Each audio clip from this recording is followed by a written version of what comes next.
This episode of Powerhouse is brought to you today by Poly. The thing is, you got to watch data. Data tells the truth to every single story. So we have the data and we show it.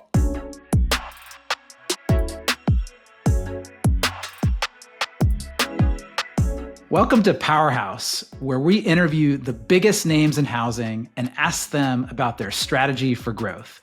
I'm Diego Sanchez, president of HousingWire, and my guest today is a special one. It's Patty Arvielo, the CEO of New American Funding. Patty, it's so great to have you on the show. Oh, thank you. I was so excited for today. So really, thank you for having me on. Now, it's been a tough couple of years for the mortgage industry. You're a very upbeat personality and person. How have you kept yourself motivated and focused on growth during this difficult housing market? You know, that's a great question. I think my 44 years in this business, I was prepared for these cycles at a young age.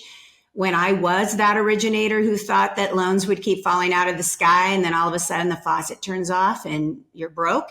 So I learned that lesson, very fortunate at a very young age. So actually it's a strategy at NAF to anticipate markets like this. In markets like this, unfortunately for others, it's very disruptive.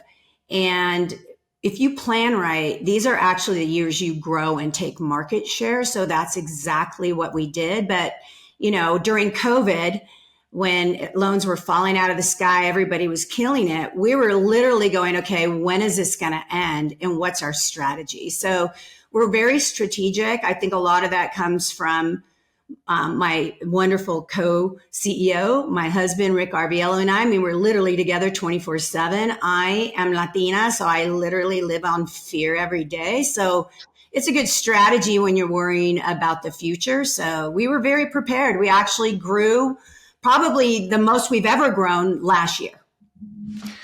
Yeah, that's super interesting. And I want to talk more about that growth in a moment. But you brought up Rick. And we've had him on Powerhouse before. Clayton interviewed him a year or so ago.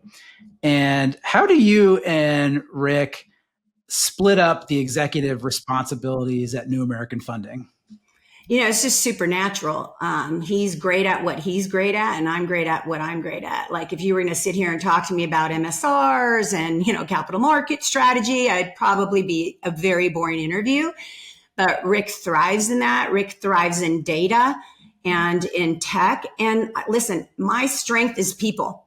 I love people. I resonate with people. I come from the same background as most of the people that work in this business. So that's the strategy, is that we do very different things and we respect each other. Like I don't question him on the decisions he makes on his side of the lane, and he doesn't question me on decisions I make on my side of the lane. That makes a ton of sense. And so you mentioned that this has been a really good growth time for you and you're taking market share in this difficult housing market. How did you prepare for that, in terms of mindset and in terms of actual business preparations? It was about 2 years ago, about a month ago, 2.5 years ago, I led sales, right? I really led most of the sales leaders at NAF, and we were 2 years ago just in 33% of the country. And every great leader needs to come to, actually go inward to realize, am I the person to take us to the next level? And I knew that I wasn't, for many reasons. And so I started the hunt for somebody better than me.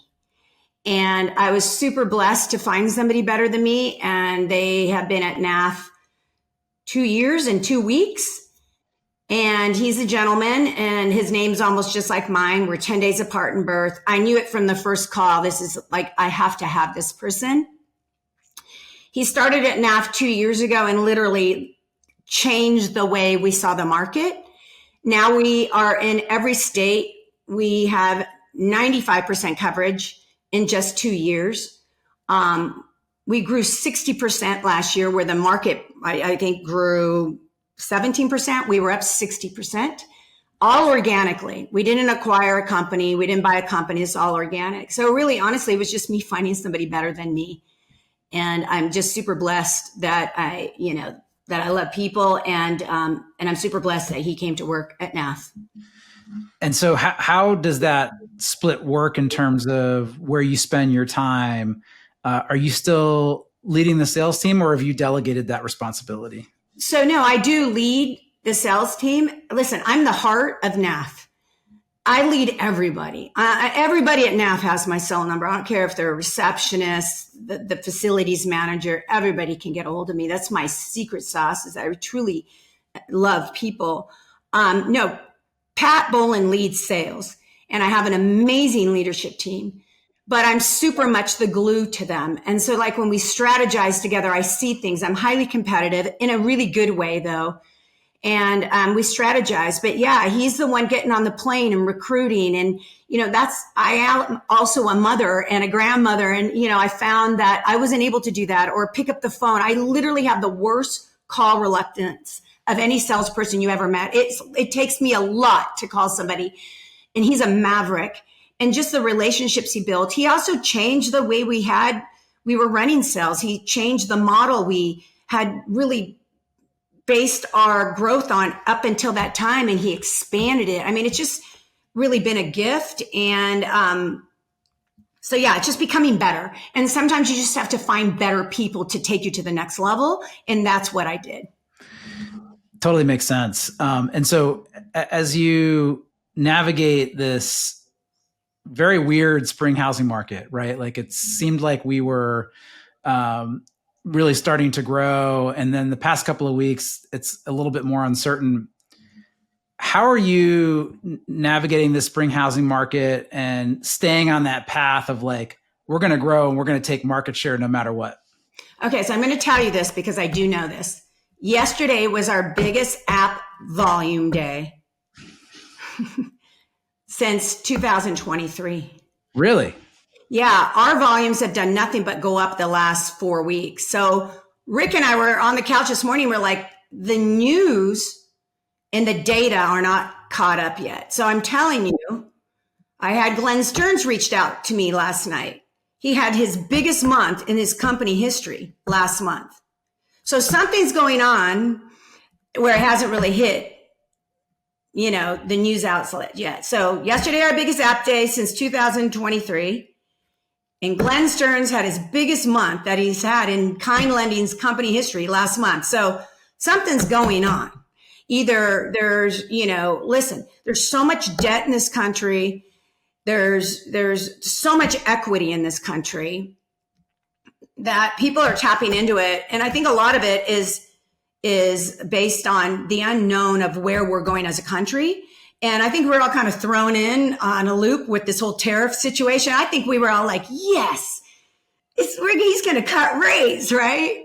So I think we're all like misinformed or didn't read the market right. But yeah, something's going on because those are two facts. Biggest app volume day yesterday, Glenn Stearns' biggest month last month. So other than that, like I said, Rick's the data guy. I'm just telling you what I'm hearing from my friends and from what we're experiencing. Yeah, I love to hear it. I wonder if there was any geographic concentration to it, or it just was like nationwide. You just had a lot of apps. Something you dig into. It's going to be a good article that's positive that will get everybody excited. Something's going on. All right. Well, I've got to have my folks in our newsroom follow up because that seems pretty interesting. All right. So you are the CEO of a top retail lender, but you haven't always been in leadership in mortgage. Did you picture this for yourself when you started your career in mortgage? Absolutely not. I mean, I started when I was 16 as a data input clerk. And then I'm like, oh, I'm going to dream to be a loan opener. And then I'm like, okay, these processor people make more money than me. I'm going to dream to be a processor. And then I'm like, oh, the underwriters at that time, now processors are different, but at that time, underwriters made more money than processors. So I just looked upwards and what that upward mobility meant to me. It wasn't until, and I was very successful at Countrywide and very young. I was 25, number 2 in the country. I was really, really young. And I do credit what Angelo built as my college. It is where I learned how to be everything. I was underwriting, I was originating, I was managing people. I was horrible at everything, but it literally taught me by mistakes on how to be better. And I just was lucky I did it young. By the time I was 30, I met Rick, and he was the entrepreneur. I always just worked for a paycheck. So I wasn't ever dream about being an entrepreneur. Actually, never crossed my mind. I wasn't raised that way. But when I met Rick, who had been a lifelong entrepreneur, and he had retired, and I welcomed him to come to work with me because it was so much fun. And, you should really get into mortgage as my boyfriend. He saw in me what I didn't see in myself. So honestly, if it weren't for Rick, I probably would not be here today. But slowly now looking back, I don't want to dim my light or diminish my expertise. I mean, by the time I was 30, I was in the mortgage business 15 years. I'd done everything. I was shipping, insuring, underwriting. I had my chums. I had my lap. I was a top originator. I mean, at 30, how great to have all that experience. Yeah, and I imagine if you've touched every part of the loan origination process in your career, and like you said, at such a young age, I have to imagine that makes you a pretty good leader of a mortgage company. You understand all the issues in the process. I do. And I'm very in tune. I still oversee operations with Christy. We talk and strategize. I'm in charge of everything regulatory. Those relationships are mandatory for any CEO and founder of a company. The state regulators. I sat on the board of the CFPB. I sat on HUD's board, Fannie, Freddie. I've been on every board. I stay very close to DC, as I don't believe government has a role in the private sector, but if, they're going to play in it, I should be at the table. So, that has been my role at NAF, and I enjoy it. But yeah, it's given, like I always said, we built this company because Rick figured out I was the best employee he was ever going to hire. And, we ran the company as boyfriend, girlfriend for 9 years. And we just have the utmost respect, but honestly, it's just such a great synergistic fit. I do everything he doesn't want to do, and he does everything I don't want to do. Yeah, not to get too personal, but that's an interesting dynamic to be to have your partner in life also be your partner in business. Has that ever been challenging in terms of growing the company? Tell me about some of the obstacles that you've encountered and overcome in that dynamic. Honestly, I would love to be able to tell you that, but we have a phenomenal marriage. I mean, we really do. It's my second marriage. I had training wheels. My first husband works at NAF. He's been at NAF for 13 years. He's a great partner of ours. So I've been very fortunate in my life that I have great relationships. So I think if we didn't, it'd be one thing, but he talks so highly of me, and I talk so highly of him, but we truly feel that way. And it resonates through our company. We actually show up truly, authentically as a couple for everybody. At President's Council, we're always together. At every leadership, we're never apart. But if you really think about it, in business, the hardest thing to do is find your trusted advisors. Yeah. That's the hardest thing.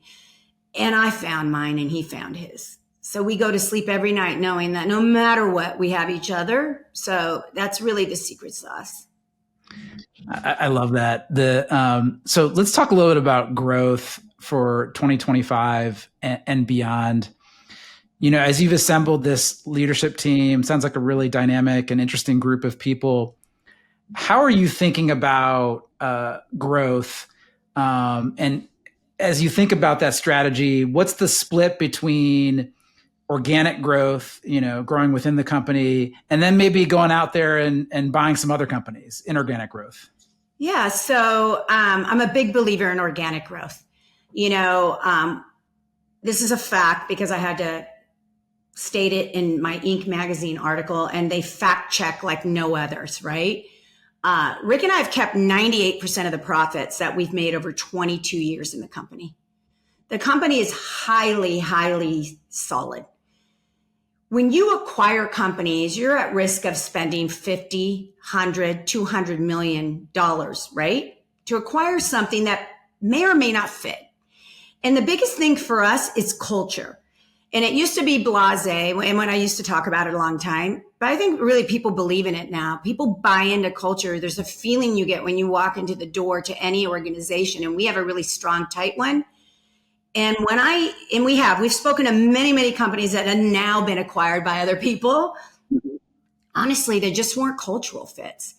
And the minute they come over and the minute the news gets out that somebody's talking, the loan officers just start to look, and retaining them is so much work emotionally, especially for someone like me, that a lot of times it just doesn't make sense culturally. And it's a lot of money to put up front for an unknown. And listen, we live in Las Vegas. We don't gamble one penny. I just don't gamble. We're highly conservative. Even this whole, loan officer strategy of paying these big signing bonuses up front. I mean, I think it's done a disservice to the industry, and we don't play that game. And the other thing is all that does is drive the price up to the consumer. I mean, it just really, where we've gone as an industry is not pretty. I don't like it. Have I played in it? Yeah. We've had to pay some signing bonuses to compete with a few of the others that just use that strategy to grow. But let's see at the end of the day, when it really matters how much capital you have and what your balance sheet looks like, who has the biggest balance sheet? Like, we're very conservative. So I don't know. I think organic is great. I think investing in in tech right now is more important than paying signing bonuses to people who are now going to sit on the sidelines because they got a fat check and they're not going to originate anymore. I mean, we watch the data on people who leave us and get the checks. Their volumes come down almost 80% of the time. So how do you think about organic growth and recruiting? If you'd prefer to keep, the signing bonuses reasonable, right? And you have other competitors that maybe are unreasonable in terms of those signing bonuses. What is your pitch to that top LO or branch manager if it's not like, here's a big fat check for you to come work with us? Yeah, I mean, we show them data. You can see it in the data. I mean, you get the signing bonus check, you go over, for the most part. I mean, not one of us is a nonprofit. Every one of us has to make a profit on the loan. We can only do loans at a loss for so long. And a lot of us have been doing loans at a loss for the last few years, right? Just to grow, maintain our sales force. I'll tell you, we sell culture. We sell our tools. We sell our product base. We sell a lot of things that the industry doesn't know about us. And we also sell the fact that you can see it in data. The most of the originators that go over to these places where they get the big checks, there's like this honeymoon period of like 4 months. And then all of a sudden they're not selling these low rates anymore. So the thing is, you got to watch data. Data tells the truth to every single story. So we have the data and we show it. Now, sometimes people listen.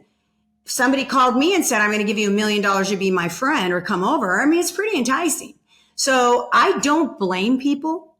I don't blame anybody for leaving us. They get the check. Honestly, I usually send them a text. I roll out the red carpet out because I love most of the people that leave us.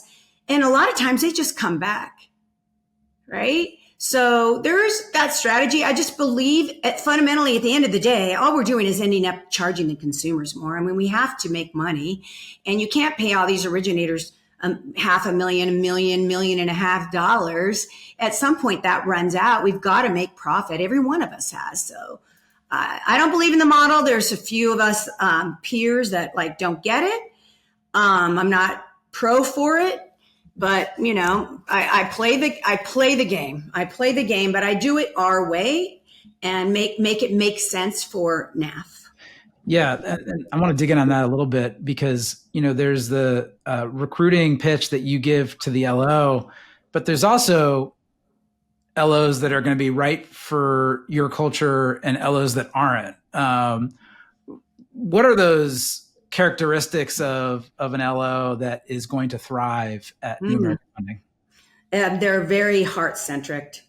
I just interviewed one the other day. I go, I know you're coming to NAF, literally like a loving dad, talked about his daughters all the time. Listen, we're a very empathetic company. I'm very loving and outwardly loving to everybody. I do a lot of videos. I show my emotion. I tell them what it's like to be a mother. I have kids that have struggled, with their health. I share I'm like a real person and I share that. And so it depends on who shows up, like the real person or somebody they think they want me to see. I can see when people show up authentically, and those generally are the people who resonate with our team. Even the men are heart-centric at NAF. We're all super sappy. We're all super loving and talk about our kids and our family. So yeah, I can tell almost initially when I pick up the phone. If it's an egocentric guy talking about how great they are, or girl, probably not going to fit. Yeah, that makes a lot of sense. And you don't want people that are going to stick out like a sore thumb in your culture. That's not good for anybody. So there have been some deals. Sounds like you're not doing a lot of M&A right now, but there has been quite a bit of M&A that has happened so far this year. Namely, Rocket has bought Redfin and Mr. Cooper. And so they're building this end-to-end homeownership experience. Zillow's also building an end-to-end homeownership experience. Do you view those end-to-end platforms as a threat or an opportunity? I have the end-to-end. I have everything that Rocket has. I have my own real estate firm. I have my own servicing portfolio. Actually, we won JD Powers. We took that honor away from Rocket 2 years ago. I have every single thing Rocket does. So no, I don't see it as a threat. Much like if you think about Amazon a few years ago, right? You think about being Walmart. Would you think it's a threat? But Walmart has done nothing but grow since Amazon has grown. Nobody wants one choice in America. Nobody does. Consumers are going to resonate with Rocket. Some consumers resonate with me. The other thing I saw right away, because everybody was texting me, even peers were like, oh my God, what do you think?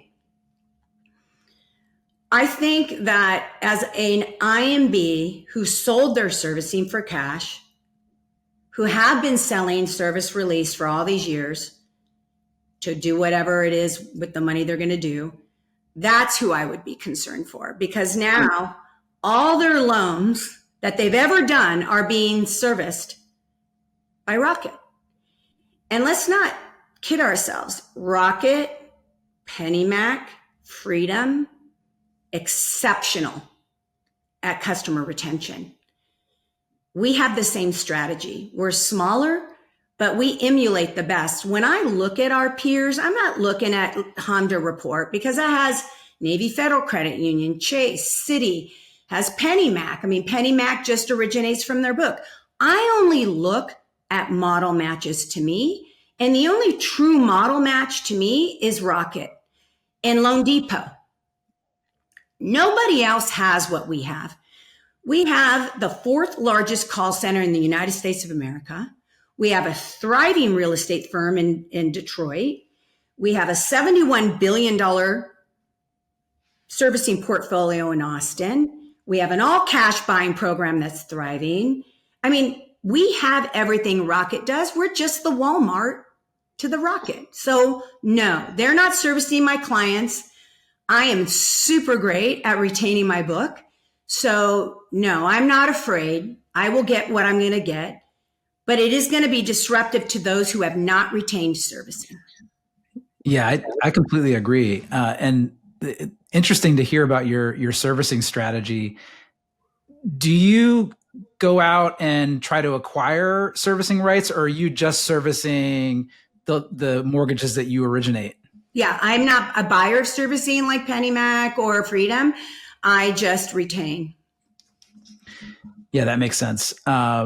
So I'm really excited because you and I are going to get to talk again in about a month. And you're one of our featured speakers at the gathering. And I'm just wondering, what are you thinking about sharing with that audience, which is primarily going to be mortgage executives like yourself and then executives from real estate brokerages? Listen, I'm an open book and I don't really come out and speak publicly much. After COVID, I kind of sat with myself and worked at NAF. So you're really one of the first events that I've actually attended since COVID. And so I'm going to be a little out of my comfort zone because I haven't practiced so much. I honestly when I come out, I really just want people to see me for who I am. When I started this journey, I very much care what people think about me and Rick. And I told Rick, it's very competitive. I deal with a lot of very strong, egocentric male peers, like mavericks, right? And it's different being a woman founder. It's really, really different. I'm very driven by my emotions. And so for me, I would really like to see that works too. Mm-hmm. There is a different look of leadership in mortgage. And I don't want to retire with being the only one and only female founder. There are female presidents that are right there with me, but not founders. And I'll tell you, as a founder, you go to sleep differently at night. There's a responsibility I have to the 5,000 people that work for me. And I want more women to take the risk. And that's what I teach people now. I didn't want to take the risk. I didn't think I could. I wasn't taught to take risks like Rick. That is the fundamental thing that's preventing women from being IMB founders and thriving, is that we're afraid.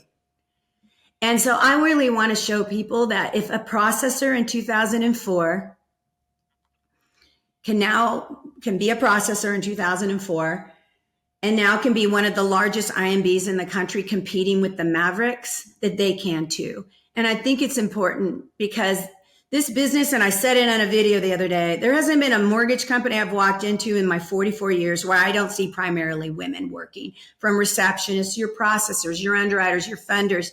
I want those women to know they can sit at my seat. Well, I think I've got our topic. We're going to talk about your entrepreneurial journey. I think that's a great topic.